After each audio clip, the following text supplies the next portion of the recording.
ഈ ലോകത്ത് ഭൗതിക വിദ്യാഭ്യാസത്തിൻ്റെ വളർച്ച ഇതിൻ്റെ സീമകൾ ലംഘിച്ച് കുതിക്കുന്ന ഈ കാലഘട്ടത്തിലാണ് മനുഷ്യത്വം ഏറ്റവും വലിയ പ്രതിസന്ധി നേരിടുന്നത് എന്ന് നാം തിരിച്ചറിയുമ്പോഴാണ് മനസ്സിനെക്കുറിച്ച് പഠിക്കപ്പെടുകയും മനസ്സിൽ ഇടപെടൽ നടത്തുകയും ചെയ്യാൻ യോഗ്യരായ ആളുകളുടെ എണ്ണം കുറയുമ്പോൾ ഭൗതിക വിദ്യാഭ്യാസമെല്ലാം ലോകത്തിന് നന്മയ്ക്ക് പകരം തിന്മയും ദുരന്തവുമാണ് വരുത്തി വയ്ക്കുന്നതെന്ന് നമുക്ക് കാണാനാവുക. അണുവിനെ വിഭജിച്ചു, ആറ്റം ബോംബുണ്ടാക്കപ്പെട്ടു, ന്യൂക്ലിയർ ഫിഷനും ഫ്യൂഷനും ഒക്കെ നടന്ന ഒരു കാലഘട്ടത്തിലാണ്. അണുശക്തിയുടെ അപാരമായ സാധ്യതകൾ ലോകം തിരിച്ചറിഞ്ഞ ഒരു ലോകത്താണ് നമ്മൾ ജീവിക്കുന്നത്. പക്ഷേ ആറ്റം ബോംബിലൂടെയാണ് ലോകത്ത് അണുശക്തിയുടെ ആ വലിയ സാധ്യത തിരിച്ചറിഞ്ഞത്. ഏതാനും ചില മണിക്കൂറുകൾ കൊണ്ട് ലോകത്ത് 3-4 ലക്ഷം മനുഷ്യരെ, നിരപരാധരായ മനുഷ്യരുടെ ജീവനെ ഹോമിക്കാൻ മാത്രമാണ് ഈ ഭൗതിക വിദ്യാഭ്യാസത്തിന്, മനസാക്ഷിയെ മറന്നുപോയ വിദ്യാഭ്യാസത്തിന് സാധിച്ചത് എന്ന യാഥാർത്ഥ്യത്തെ ഇന്നും അതിൻ്റെ ഗൗരവത്തെ ലോകം തിരിച്ചറിയുന്നില്ല. നല്ല മാനസിക രോഗമുള്ള ഒരാളായിരുന്നു അന്ന് അമേരിക്കൻ വൈറ്റ് ഹൗസിൻ്റെ സ്വിച്ച് ബോർഡുകളുടെ കൺട്രോൾ ബോർഡ് നിയന്ത്രിച്ചിരുന്നതെങ്കിൽ ഒരിക്കലും ഹിരോഷിമ ലോകത്തുണ്ടാകുമായിരുന്നില്ല, നാഗസാക്കി ലോകത്തുണ്ടാകുമായിരുന്നില്ല. മാനസിക യോഗ്യതയുള്ള, മാനസിക ഗുണമുള്ള ആളുകളില്ലാതെ വന്നതിൻ്റെ പേരിലാണ് ഇന്ന് ഗസ അനുഭവിക്കുന്ന ദുരന്തം. അതിൻ്റെ ദുരന്തമാണ് വെനിസ്വേല അനുഭവിക്കുന്ന ദുരന്തം. ലോകത്തെ ഏറ്റവും വലിയ എണ്ണ സമ്പന്നമായ ഒരു രാഷ്ട്രത്തിൻ്റെ ഭരണാധികാരി, ഏറ്റവും വലിയ, ഗൾഫ് നാടുകളെക്കാൾ അധികമാണ്, എണ്ണ സമ്പന്നമായ ഒരു രാഷ്ട്രത്തിൻ്റെ ഭരണാധികാരിയെ ഒരു രാജ്യരാമാനം വന്ന് അമേരിക്കൻ കമാൻഡോകൾ വന്നിറങ്ങി അറസ്റ്റ് ചെയ്ത് കയ്യാമം വെച്ച് അയാളെ പൊക്കിക്കൊണ്ട് മറ്റൊരു രാജ്യത്തേക്ക് കൊണ്ടുപോവുക, ആ രാജ്യം തന്നെ കീഴ്പ്പെടുത്തുക. ഇപ്പോഴത്തെ ഇറാന് നേരെ യുദ്ധം ചെയ്യുക, ഗസയെ ചാരമാക്കുക, ചാമ്പലാക്കുക. ഇതൊക്കെ ലോകത്ത് സംഭവിക്കുന്നത് മാനസിക മൂല്യങ്ങൾ തകർന്നുപോയ, മാനസിക ആരോഗ്യം കുറഞ്ഞുപോയ മനോരോഗികൾ ലോകം ഭരിക്കുന്നത് കൊണ്ട് സംഭവിക്കുന്നതാണ്. ഇത്തരം മനോരോഗികളെ തിരുത്താൻ പറ്റുന്ന യോഗ്യതയുള്ള മനഃശാസ്ത്രജ്ഞന്മാർ ലോകത്തുയർന്നു വരണം. അത് ലോകത്തിൻ്റെ മുഴുവൻ അനിവാര്യമായ ആവശ്യമായി മാറിക്കഴിഞ്ഞിരിക്കുകയാണ്. അത് അവരുടെ എണ്ണം എത്ര കണ്ട് വളരുന്നു, വർദ്ധിക്കുന്നു എന്നത് ഏറ്റവും പ്രധാനപ്പെട്ട ഒരു സംഗതിയാണ്. അതുകൊണ്ട് മനസ്സിലാണ് മൂല്യങ്ങൾ ജനിക്കുന്നത്, മനസ്സിലാണ് നന്മകൾ വളരുന്നത്, മനസ്സുകൊണ്ടാണ് ലോകം സമാധാനത്തിലേക്ക് കുതിക്കുന്നത്, മനസ്സുകൊണ്ടാണ് ലോകം സ്വർഗീയമാകുന്നത് എന്ന യാഥാർത്ഥ്യം നമ്മൾ തിരിച്ചറിയണം. പ്രിയപ്പെട്ട സഹോദരങ്ങളെ, ഈ മനസ്സിനെ നന്നാക്കാനും മനസ്സിൽ ഇടപെടൽ നടത്താനും യോഗ്യരായ വിദഗ്ധന്മാരെ, യോഗ്യരായ ഡോക്ടർമാരെ സമൂഹത്തിൽ ഉൽപ്പാദിപ്പിച്ച് നൽകേണ്ടതുണ്ട്. പാണ്ഡിത്യം കൊണ്ട് മാത്രം കാര്യമില്ല, അറിവ് കൊണ്ട് മാത്രം കാര്യമില്ല. മനസ്സറിഞ്ഞ് ആ പാണ്ഡിത്യത്തെ പ്രയോജനപ്പെടുത്തുന്ന, ഉപയോഗപ്പെടുത്തുന്ന ആളുകൾ നമ്മുടെ സമൂഹത്തിലുണ്ടാകണം. വിദ്യാഭ്യാസം ധാരാളം ഉണ്ടായിട്ടുണ്ടല്ലോ, അധ്യാപകർ ധാരാളമുണ്ട്. എല്ലാ സ്കൂളുകളിലും കോളേജുകളിലും മക്കളെ പഠിപ്പിക്കുന്ന എത്രയാണ് ലോകത്ത് പടർന്ന് പന്തലിക്കുന്ന വിദ്യാഭ്യാസ സ്ഥാപനങ്ങൾ, ശിശു വിദ്യാഭ്യാസ സ്ഥാപനങ്ങൾ. അതുപോലെ തന്നെ നമ്മുടെ ടീനേജ് മക്കൾ പഠിക്കുന്ന, കൗമാരക്കാർ പഠിക്കുന്ന സ്കൂളുകളും കോളേജുകളുമൊക്കെ, അവിടെയൊക്കെ അധ്യാപകരില്ലാത്തത് കൊണ്ടല്ല, വിദഗ്ധരായ അധ്യാപകർ, ഡോക്ടറേറ്റ് ഉള്ളവർ ഒക്കെയായ അധ്യാപകരുടെ കീഴിൽ പഠിക്കുന്ന നമ്മുടെ ടീനേജ് മക്കൾ, നമ്മുടെ കുരുന്നുകൾ ഭൂലോക ക്രിമിനലുകളായി മാറുന്നു എന്നതാണ് യാഥാർത്ഥ്യം, അല്ലേ? അവരിൽ നിന്നാണ് ഈ ലോകത്തിൻ്റെ മുഴുവൻ ക്രിമിനലിസവും പടർന്നു വരുന്നത്. എന്തുകൊണ്ട്? അവരുടെ ക്രിമിനൽ മനസ്സിനെ നേരായ ദിശയിലേക്ക് തിരിച്ചുവിടാൻ ആവശ്യമായ മാനസിക ആരോഗ്യമുള്ള ആളുകൾ, അവരുടെ മനസ്സിനെ സാന്ത്വനപ്പെടുത്താൻ, അവരുടെ മനസ്സിൻ്റെ ഉടവുകളെ പരിഹരിച്ചെടുക്കാൻ, അവരുടെ മനസ്സിനെ സ്നേഹം കൊണ്ട് ചേർത്ത് പിടിക്കാൻ എങ്ങനെയാണ് ഇടപെടൽ നടത്തേണ്ടതെന്ന് അവർക്കറിയില്ല. ഈ വിദ്യാർത്ഥികളുടെ കഥ എങ്ങനെയാണെങ്കിൽ, യോഗ്യതയില്ലാത്ത അധ്യാപകരുടെ കരങ്ങളിൽ അർപ്പിക്കപ്പെട്ട വിദ്യാർത്ഥികൾ ലോകത്ത് ദുരന്തമായി പരിണമിക്കുകയാണ്. യോഗ്യതയില്ലാത്ത അധ്യാപകർ ലോകത്തിൻ്റെ ശാപമാണ്. അധ്യാപകർ മനുഷ്യൻ്റെ മനസ്സുകളിൽ, കുരുന്നുകളുടെ മനസ്സിൽ, ഭാവിയുടെ തലമുറയുടെ മനസ്സുകളിൽ ഇടപെടൽ നടത്തേണ്ടുന്ന അധ്യാപകർ അയോഗ്യന്മാരായി മാറിയ ഒറ്റ കാരണം കൊണ്ടാണ് ലോകം ഇത്രമാത്രം അപകടകരമായ പ്രവണതയിലേക്ക് പോയത്. സ്കൂളുകളിൽ, കോളേജുകളിൽ വിദ്യാർത്ഥികളുടെ, ടീനേജ് മക്കളുടെ വികലമായ മാനസിക പ്രവണതകളോട് സമരസപ്പെട്ടുകൊണ്ട് അവരെന്തിഷ്ടപ്പെടുന്നു അതിൻ്റെ പുറകെ അധ്യാപകർ ഒഴുകുന്ന ഒരു കാലമാണ്. പണ്ടൊക്കെ നമ്മുടെ അധ്യാപകർ അവരുടെ വഴിയെ മക്കളെ കൊണ്ടുവരുമായിരുന്നു. സ്നേഹം കൊടുത്ത്, സാരോപദേശങ്ങൾ കൊടുത്ത്, നല്ല മാതൃകകൾ കാട്ടിക്കൊടുത്ത്, സ്നേഹം ചൊരിഞ്ഞു കൊടുത്ത് അവർ ആ കുഞ്ഞു മക്കളെ ഒപ്പം കൊണ്ടുവരുമായിരുന്നു. ഇന്നലകളിലൊക്കെ ഞങ്ങളുടെയൊക്കെ ഓർമ്മകളിൽ ഞങ്ങളുടെ സ്കൂളുകളിലെ അധ്യാപകന്മാരുണ്ട്. ആ അധ്യാപകന്മാർ എത്ര മനഃശാസ്ത്രപരമായാണ് ഞങ്ങളോട് ഇടപെട്ടിരുന്നത് എന്ന് ഇന്നും വളരെ ഗ്രഹാതുരത്വത്തോടുകൂടി ഞങ്ങളൊക്കെ ഞങ്ങളുടെ സഹോദരങ്ങൾ വീട്ടിൽ കൂടുമ്പോൾ ഓർക്കാറുണ്ട്. ഞങ്ങളെ തല്ലിയ അധ്യാപകരോടാണ് ഞങ്ങൾക്ക് കൂടുതൽ സ്നേഹം. ഇന്ന് അധ്യാപകർ കൊടുത്തിരിക്കുന്ന നിർദ്ദേശം തന്നെ വടി തൊട്ടുപോകരുതെന്നാണ്. ഇപ്പോൾ ആകാന്ന് പുതിയ നിർദ്ദേശം വന്നിട്ടുണ്ടെന്ന് അറിയുന്നു, കെടുതി അനുഭവിച്ചു കഴിഞ്ഞപ്പോൾ. വടി തൊട്ടുപോകരുതെന്നാണ് മറ്റേ വിദ്യാഭ്യാസ ഡയറക്ടർ കൊടുത്ത നിർദ്ദേശം ഒരു കാലത്ത്. മക്കളോട് ഡോൺസ് പറയരുത് എന്നാ. ഡൂസ് ആൻഡ് ഡോൺസ് ഇല്ലാതെ മക്കളെ എങ്ങനെയാണ് നന്നാക്കുക? കൗമാര മക്കൾ അതിൻ്റെ മനസ്സിൻ്റെ അപകരതരങ്ങളെക്കുറിച്ച് സിഗ്മണ്ട് ഫ്രോയിഡൊക്കെ പറഞ്ഞ സിദ്ധാന്തങ്ങളൊക്കെ നമുക്കറിയാവുന്നതാണ്. മനസ്സിൻ്റെ വിവിധങ്ങളായ തലങ്ങൾ.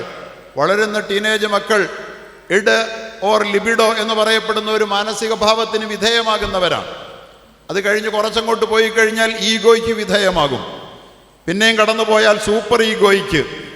ഈ സൂപ്പർ ഈഗോയാൽ നിയന്ത്രിക്കപ്പെടുന്ന ഉന്നതമായ മാനസിക നിലവാരത്തിൽ എത്തുന്നതിന് മുമ്പ് ഈഗോ എന്ന് പറയുന്ന ഒരു രണ്ടാം തലമുണ്ട്. അതിനു മുമ്പ് ഒരു പ്രാഥമിക തലം, മനുഷ്യ മനസ്സിൻ്റെ വളരുന്ന മക്കളുടെ കൗമാരത്തിൻ്റെ ഏറ്റവും പ്രാഥമികമായ തലമെന്ന് പറയുന്നത് അത് തെറ്റുകളെ ആസ്വദിക്കുന്ന ഒരു കാലമാണ്. തെറ്റുകളെ ആസ്വദിക്കുന്ന വിശുദ്ധ ഖുർആൻ അതിനെ സംബന്ധിച്ച് പറയുന്നുണ്ട്. സിഗ്മണ്ട് ഫ്രോയിഡ് അതിനെ മൂന്നായി തിരിച്ചു.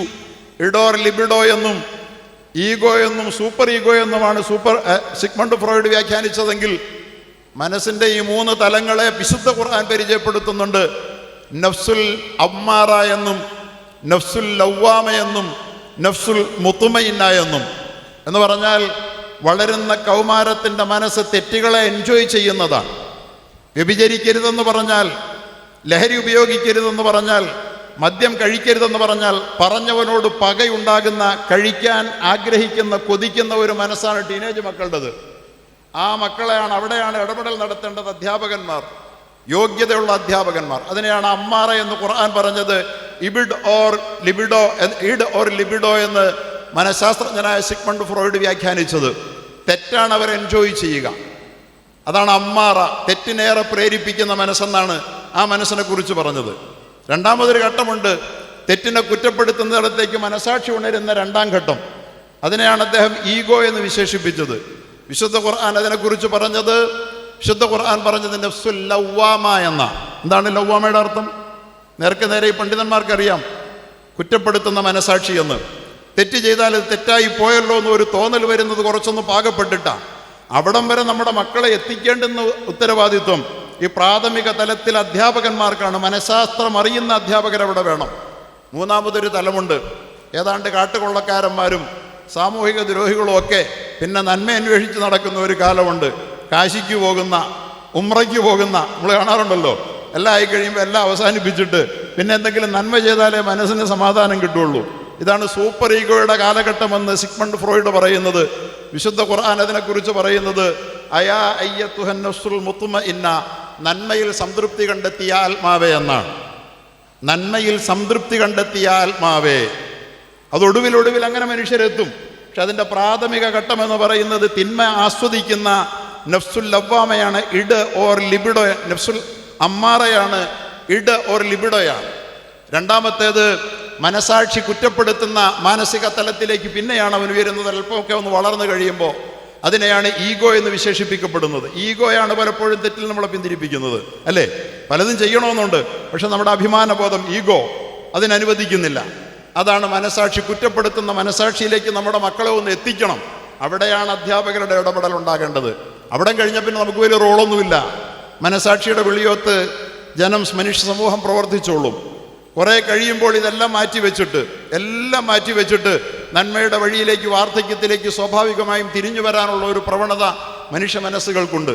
അതുകൊണ്ട് മനുഷ്യപ്രകൃതിയുടെ മാനസികമായ പ്രകൃതത്തിൻ്റെ അന്തർധാര എന്താണ് എന്ന്, അതിൻ്റെ അന്തസത്ത എന്താണ് എന്ന് പ്രവാചകന്മാരാണ് ഈ ലോകത്തെ പഠിപ്പിച്ചത്.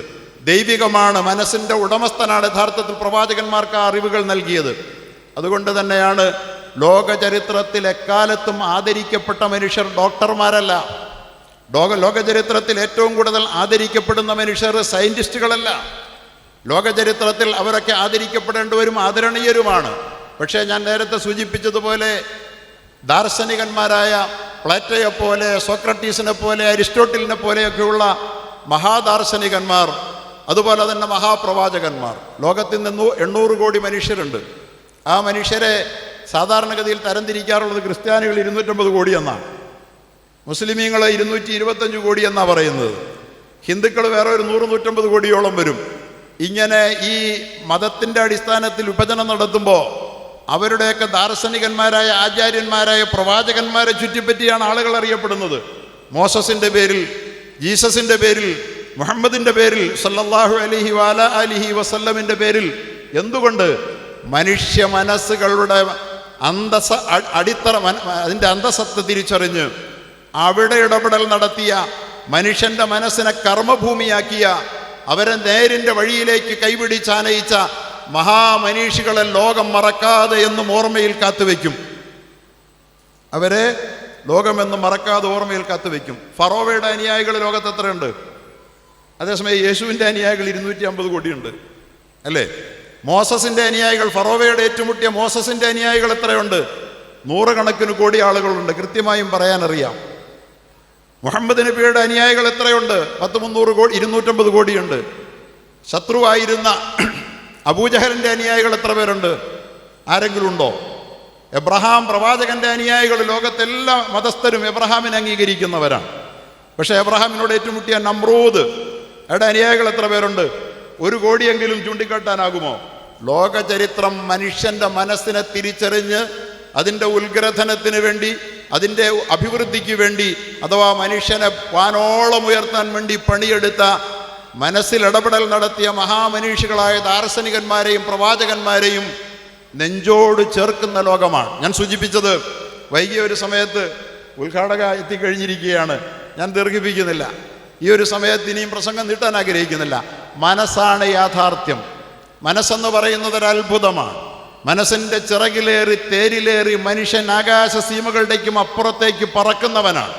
ആ മനസ്സിനെ ഉത്കൃഷ്ടമാക്കണം, അതിനെ നന്നാക്കണം, മനസ്സിൽ ഇടപെടൽ നടത്തണം. അതിന് ആവശ്യമായ അധ്യാപകർ ഈ ലോകത്തിന് ഏറെ അനിവാര്യമാണ്. മനസ്സാണ് യഥാർത്ഥത്തിൽ മനുഷ്യനെ വളർത്തുന്നത്. അറിയുമോ നിങ്ങൾക്ക്? മനസ്സും ബോഡിയും തമ്മിലുള്ള വ്യത്യാസം അറിയാൻ ഒരു വാക്ക് കൂടി ഞാൻ പറയട്ടെ. ഈ ശരീരം നടന്നെത്തണമെങ്കിൽ അങ്ങേ കവലയിൽ കമലേശ്വരം ജംഗ്ഷനിൽ നടന്നെത്താൻ 10 മിനിറ്റ് വേണ്ടി വരും.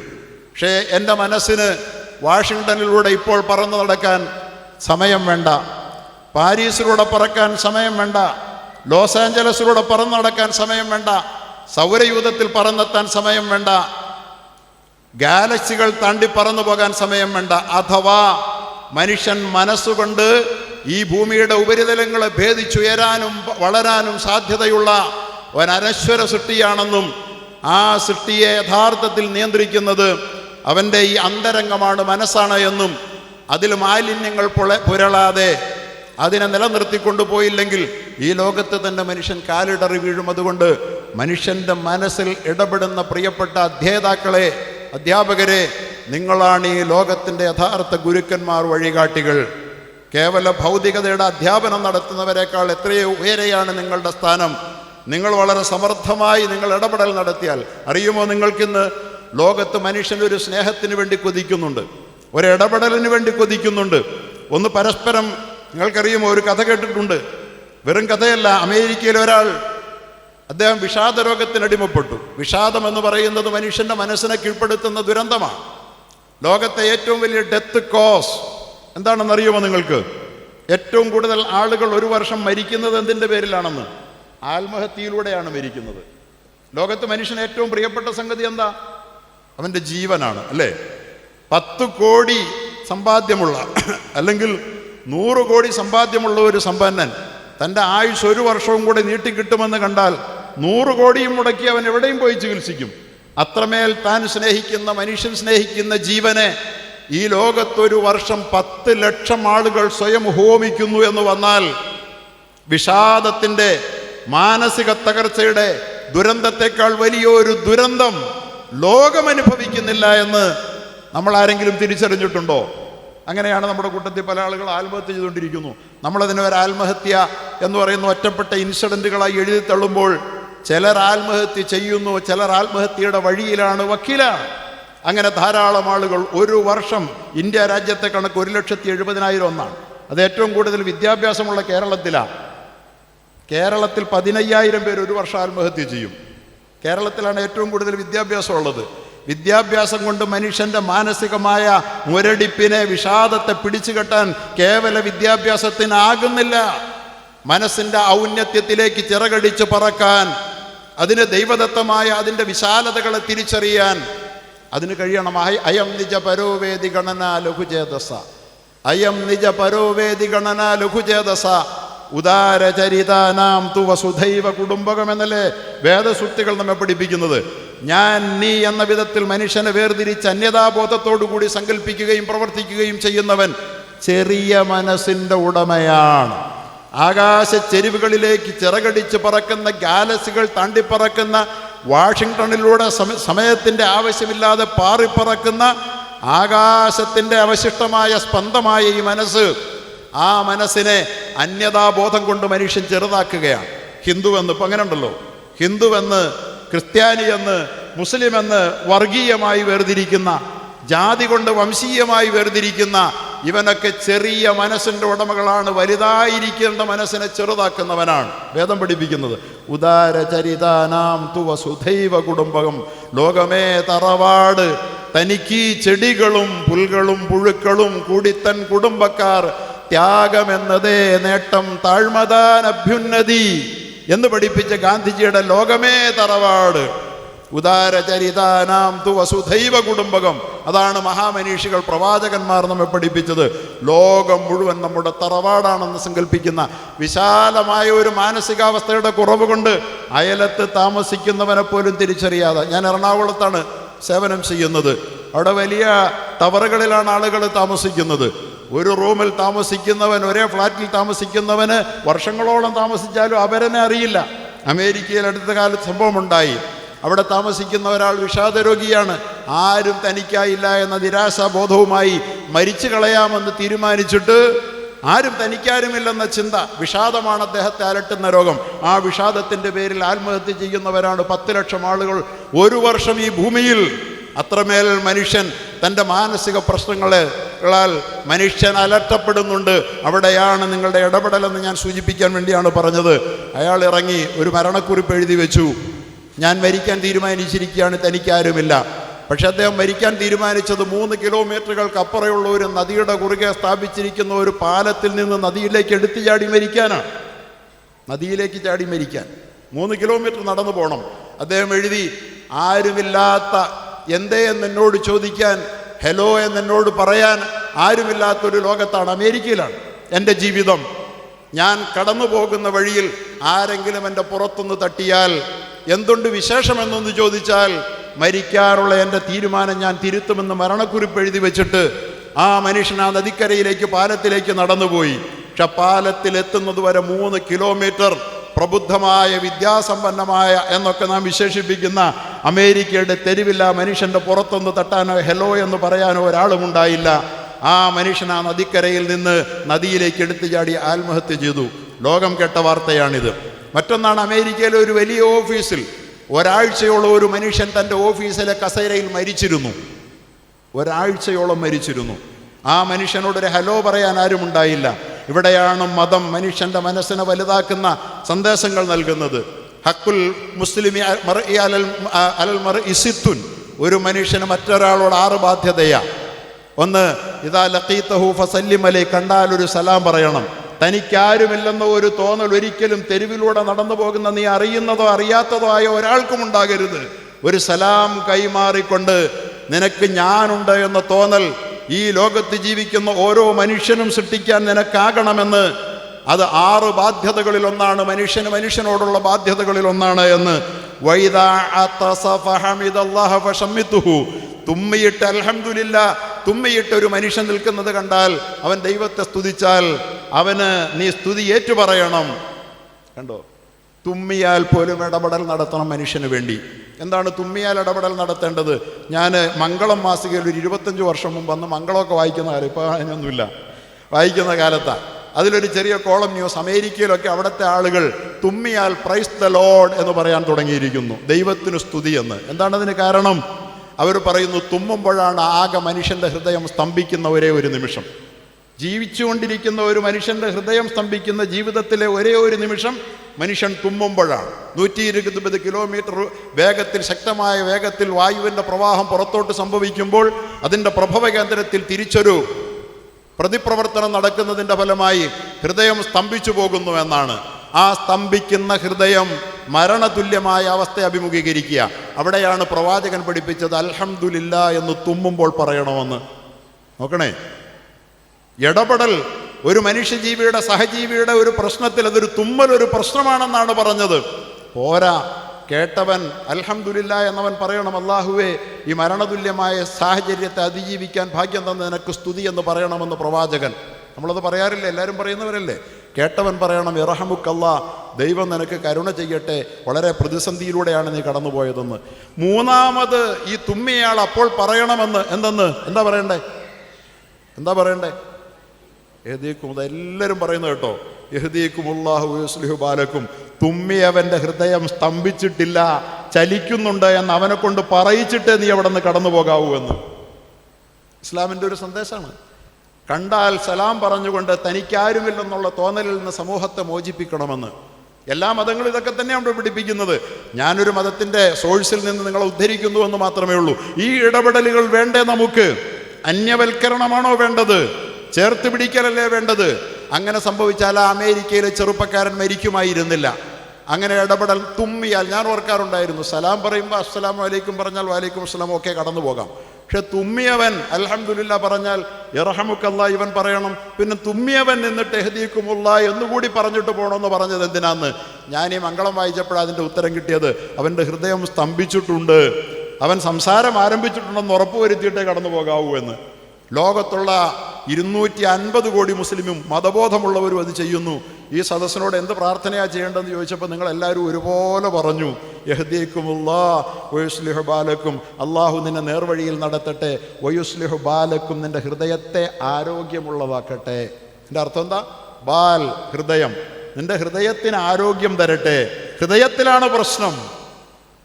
അത്രയും മനുഷ്യൻ്റെ പ്രശ്നങ്ങൾ. ഒരു ഉപദേശം ചോദിച്ചാൽ, കൗൺസിലിംഗ് ചോദിച്ചാൽ കൊടുക്കണം, കാശ് കിട്ടാതെയും കൊടുക്കണം. കാശിന് വേണ്ടിയുള്ള കൗൺസിലിംഗ് ആകരുത്. ആത്മാർത്ഥതയോടുകൂടി മനുഷ്യൻ്റെ പ്രശ്നത്തിൽ കൗൺസിലിംഗ് കൊടുക്കണം. രോഗിയായാൽ പോയി കാണണം. 6 ഉത്തരവാദിത്വങ്ങളാണ്. അതുപോലെ അവൻ മരിച്ചാൽ അവൻ്റെ സംസ്കരണത്തിൽ പങ്കുചേരണം. ഇങ്ങനെ മനുഷ്യനിൽ ഇടപെടൽ നടത്തിക്കൊണ്ട്, അവിടെ ജാതിയില്ല, മതമേതുമില്ല, മനുഷ്യൻ്റെ മനസ്സിനെ സാന്ത്വനിപ്പിക്കാൻ പഠിപ്പിക്കുന്ന ഇത്തരം പ്രത്യയശാസ്ത്രങ്ങളുടെ പ്രചോദനങ്ങൾ നമ്മെ നയിക്കുമെങ്കിൽ, മതമാണെന്ന് പറഞ്ഞിട്ട് ഭിന്നിപ്പിക്കാൻ എന്ത് വഴിയുണ്ടെന്ന് ആലോചിക്കുന്നതിനപ്പുറത്ത്, മതമാണെങ്കിൽ മനുഷ്യനെ ജാതിക്കും മതത്തിനും അതീതമായി ചേർത്ത് പിടിക്കാൻ എന്താണ് കഴിയുക എന്നാലോചിക്കുന്നിടത്തേക്ക് നാം ഉയരുമെങ്കിൽ, ഈ ഇരിക്കുന്ന നാം എന്ന് മാത്രമല്ല, ലോകത്ത് ഈ ജീവിക്കുന്ന കേരളീയ സമൂഹം മുഴുവൻ, ലോകം മുഴുവൻ മാറുമെങ്കിൽ ലോകം സ്വർഗീയമാകും. അതിലേക്കുള്ള ഒരു വരവാണ്, അതിനുവേണ്ടിയിട്ടുള്ള ശക്തമായ ഒരു ഇടപെടലാണ് ഈ കൗൺസിലിംഗ് സംവിധാനം. അത് ആവേശത്തോടു കൂടി അതിനെ പ്രയോജനപ്പെടുത്താൻ സന്നദ്ധരായി സമയം മാറ്റിവെച്ച് സ്വയം മറ്റുള്ളവർക്ക് മാനസിക ആരോഗ്യം പകർന്നു കൊടുക്കാൻ ശ്രമിക്കണമെങ്കിൽ തനിക്ക് ആദ്യം മാനസിക ആരോഗ്യം ഉണ്ടാകണ്ടേ? അതാണ് യഥാർത്ഥത്തിൽ പ്രധാനമായത്. അതുകൊണ്ടൊരു പോസിറ്റീവ് വൈബായി നമുക്ക് കടന്നു പോകുന്ന മുഴുവൻ മേഖലകളിലൂടെയും കടന്നു പോകാൻ. ഈ സദസ്സിൽ ഒരാൾ നന്നായി ചിരിച്ചാൽ നമ്മളൊക്കെ ചിരിച്ചു പോകും, കാരണം അറിയാതെ ചിരിക്കും, അല്ലേ? അതുപോലെ തന്നെ ഒന്ന് ചുമച്ചാൽ നമ്മളൊക്കെ താനെ ചുമച്ചു പോകും. ഈ വൈബ് സൃഷ്ടിക്കാൻ, ഒരു പോസിറ്റീവ് വൈബായി നമുക്ക് രൂപാന്തരപ്പെടാൻ കഴിയുന്ന വിധത്തിലുള്ള അറിവുകളോ പ്രാക്ടിക്കലായ അറിവുകളും നേടി സമൂഹത്തിൻ്റെ സേവനപാതയിലേക്ക് ഇറങ്ങിത്തിരിക്കുന്ന ഇവിടുത്തെ പ്രിയപ്പെട്ട ബിരുദധാരികളായ സഹോദരി സഹോദരന്മാരെ അനുമോദിക്കുകയും, നിങ്ങളുടെ ജീവിത വഴികളിൽ മനുഷ്യരെ മാനുഷികമായി ഉയർത്തുകയും കൈപിടിച്ചുയർത്തുകയും, ജീവാപായത്തിൽ നിന്നും ആത്മഹത്യ പോലുള്ള മഹാദുരന്തങ്ങളിൽ നിന്നും വിഷാദങ്ങളിൽ നിന്നും അവർക്ക് മുക്തി നൽകി സമാധാനപൂർണമായ ജീവിതം അവർക്ക് സമ്മാനിക്കുകയും ചെയ്യുന്ന മഹത്തായ പ്രക്രിയയിൽ ഏറെ ബഹുദൂരം മുന്നോട്ട് പോകാൻ അത് ജീവിതത്തിൽ തനിക്ക് ലഭിച്ച ഏറ്റവും മഹത്തരമായ ഒരു ദൗത്യമാണെന്ന തിരിച്ചറിവോടുകൂടി ആവേശത്തോടുകൂടി മുന്നേറാൻ സർവശക്തനായ തമ്പുരാൻ അനുഗ്രഹിക്കുമാറാകട്ടെ എന്ന പ്രാർത്ഥനയോടെ ഞാൻ എൻ്റെ വാക്കുകൾ ഉപസംഹരിക്കുന്നു. അസ്സലാമു അലൈക്കും വറഹ്മത്തുള്ളാഹി. അഭിവാദനങ്ങൾ.